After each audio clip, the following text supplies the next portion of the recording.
welcome to Law Talk, the show that brings the Constitution and the law and the issues of the day into one venture. Good evening. I'm James Barrett, Mark Malachowski, and who's our guest tonight? Dan Cocky's with us tonight, going to give us a fresh viewpoint. And Dan, what are we talking about tonight? First we're talking about gun control. Gun control. Oh, gun control. That's a great subject. Well, come on. What part of gun control are we talking about, Mark? Well, the gun control legislation went to the Senate, kind of a deal they worked out so there wouldn't be a filibuster, and so they had to get 60 votes. And so that meant, I think, that the Democrats had to pick up 4 or 5 votes from the Republicans. But they couldn't even get the Democrats' votes. They lost 60 to 40. Well, where did this arise? Did this arise out of that shooting on the East Coast, correct? And the whole idea that we have to take the guns or control the guns so we can't have any more school shootings. Well, what happened, this was about background checks, right? And so they said, well, we want to do background checks and everyone gets a gun. And now this got tabled. It's not really, it's still kind of live legislation, but politically it doesn't look so good. But technically, or a parliamentary procedure, it's tabled right now. But I got a question. It seems that background checks would be a logical way to try to monitor who's purchasing the guns. What's the process today? Well, the process, there's a lot of background checks going on, but in some cases there's not background checks. At gun shows and between family members, there's not background checks. So Dan, what's the argument? Why are they saying that we shouldn't have this kind of legislation? I have no idea, James, but because what I've heard many times now in the media is 90% of the population supports background checks, supports some, increased level of gun control, and the politics of it is really hard to comprehend. But I just read recently that gun manufacturer stocks are way up. Right. Well, so you know that there's a little clue there. Yeah. Follow the money, Well, what I'm seeing out of this is all this gun control debate is all about a lot of people saying a lot of things for political reasons, but not really being able to follow through. And I understand the Senate, led by Harry Reid, has backed off because there's a lot of states that have senators that their clients and their supporters are all gun people, and they don't want to go even against the Democrats in their constituents in their own states to pass this type of legislation. So it seems a little hypocritical to be talking about it so much but not getting it done.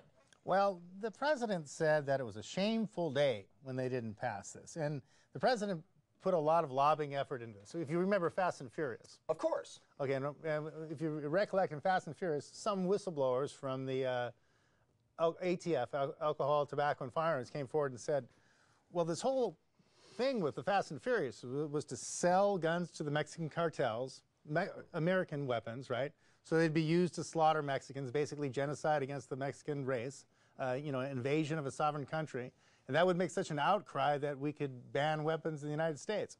So this is what the ATF agents claim. Now, we don't know if that's true, but this seems like a pretty intense lobbying effort to stop guns, by invading another country, wiping out, innocent civilians. Well, it's interesting about Fast and the only reason it came to light is because a U.S. border agent got shot. Shot and killed. And then it got by one of the weapons that were actually sold through the ATF. The ATF was involved, but we know the Department of Justice was involved. Well, Holder and what the ATF agent said, this was a Hillary Clinton, operation. Okay. Well, what's interesting is that so that kind of blew over, though. But that's a lot. No one even talks about Fast and Furious. But that's a lot anymore. of lobbying. Okay, there's a lot of lobbying there. And the next lobbying effort was with the Newtown. Terrible tragedy. 20 children were killed. 6 teachers were killed. And so they wanted to use that crisis and say, okay, we should ban guns based on that. So a lot of lobbying effort went into banning guns on this thing. Yeah, so but it's surprising it didn't pass. But see, what I don't understand is why the president would spend so much political capital to try to pass laws when he was probably told by Harry Reid, don't do it. I mean, Harry Reid's not a fool. Even his state is pro-gun. Nevada's not exactly a bastion of anti-gun establishment. It's really not. Well, Harry Reid, pretty closely with the National Rifle Association. Yes, he is very close. Yeah. So when you're talking about trying to get 60 votes in the Senate, that would be impossible to even come close if that many Democratic senators won't even vote for it anyway. In fact, Harry Reid didn't even want to bring it up, and so when he did bring it up, it was all limited to the background checks as opposed to banning magazines, the large capacity Well, the thing magazines. is, if you ban the magazines, assault weapons. they would run out because once you use a magazine, it goes away. Oh yeah, that's that famous congresswoman out of which state was that? So, but I mean, there's a lot of political. Here, you invade another country, you invade Mexico, you have a dirty war with Mexico, you have this huge tragedy, you put all this political capital, and it just belly flops. So this can't be good for the president, as far as whether he's a lame duck or not. Well, I don't think that's a good idea because the president should not waste capital on something when he was told in advance that may be good short term to say how much you're anti-gun. But in the long term, you're not. And you know that the current president, Mr. Obama, has been anti-gun since he was a Illinois senator, local senator, and a local activist. No, they had a picture of him shooting a yeah, shotgun. but that was just to show that he's a man. So Dan, I got to tell you, Dan, I look at this from a different perspective. I say, number one, yes, I don't want people that are mentally incompetent handling firearms. Two, I don't want people that are by their felony statute be out there handling handguns. Yes, we don't want criminals with handguns. But how do you take away handguns from the rest of the population that's totally, law-abiding? They handle their weapons properly. They store their weapons properly. And what do you do? How do you balance that? I don't think anyone's even proposing that. I know, but wait a minute. Really, the originally. The topics are background checks and high-capacity magazines. Now, yeah, but that's how do you defend that? Really?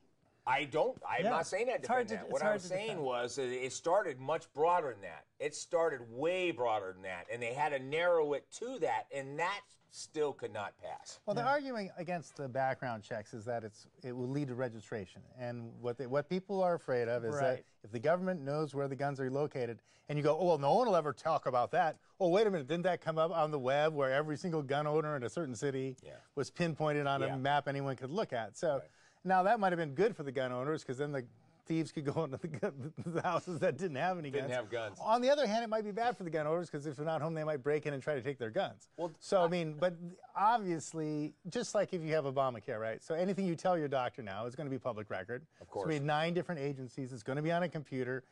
I mean, I didn't know that. Oh yeah, that's part of the Obama. That's the whole thing. And then, but I mean, even totally reporting. I was going for some government contracts, so I had my bank account information and all this information that I gave it to the federal government, and then I get an email from them that that's been compromised for 6 months, and your Social Security number and your EI, all these numbers, and that happens all the time. I'm not saying it's on purpose, but anytime you put all that private information on a huge database and you make it available to hundreds of thousands, not millions of people. Of course. All it takes is one little person to, in fact, they had people who, what they would do is they would leave, what do you call those little thumbnail, what do they call those? Those thumb drives? A thumbnail drive. They would leave those around, with a competitor's logo on it or something, with someone would see that and go, oh, that's competitor's secret stuff, put it in their computer, and of course it would infect it with spyware. So, I mean, there's a lot of ways that these computer systems get invaded. Well, the thing you actually touched on there, Mark, was very exciting. What a lot of people, and this is both sides of the aisle were arguing this, was the idea that if you do these background checks, and then you have a national database, and then when they come knocking, they're going to have an automatic, we know you own this gun. And so it can lead to confiscation in the event of a tyrannical takeover by any government that decides that people should not be armed. And they've done that. They did that in Germany.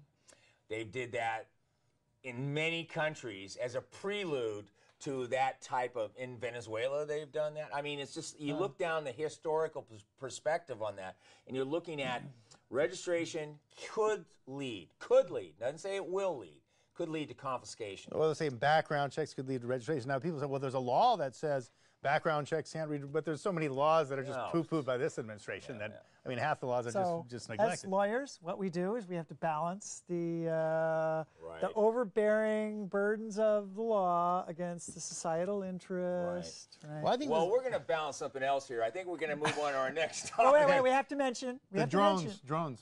Well, no. On the subject of gun control, what you have to mention, the news like this week is stories all over the internet this week about the guys published the plans for making The plastic gun. guns in a 3D fabricator that anybody can acquire. So that really changes the whole game. Well, I think what we need to do is we got to kind of leave that, because I'm going to tell you, you know what's exciting about that? Is that anyone can get on an airplane and do whatever they want, if that's where that leads. Do you believe that's what this is? This is the no, that's not. nature of The this? issue is that the action doesn't have a serial number on it. So usually the action, the trigger thing in the compartment there, that's what has the serial number on it. But with this plastic gun, it doesn't have a serial number, so it's untriggered. That's